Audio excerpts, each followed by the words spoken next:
Okay, this is a little video about how to make a silver wire. So I'm using gauge 32 fine silver, which is thinner than a human hair.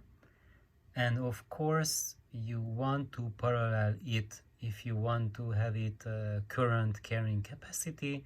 So here I made a 16 wire run, so this gives it a total of a gauge 20 wire, which is pretty good for signal level. However, it's going to have much higher current carrying capacity than a gauge 20 solid core wire because it's a multiple of much thinner gauge wires. So here's how I did it. Just use a drill and use a jig. So this is where you hook it to a hook and you loop a couple 8 rounds around between the two, and then zzz, clockwise twist, and when it's done, add Phyton tape around it.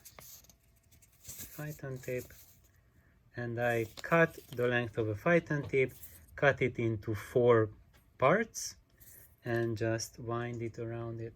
Before I did that, just add a little bit of alcohol and wipe it clean, because you don't want any moisture, any oil from your hand to get on the silver, because your hand contains sulfur, and sulfur will oxidize your silver. So you want to remove any sulfur contamination from your wire before you cover it in Phyton, which you see that black material there, that's that titanium dioxide additive in it.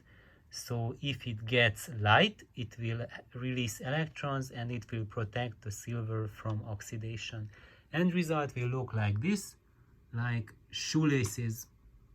So that's it. Those are silver shoelaces.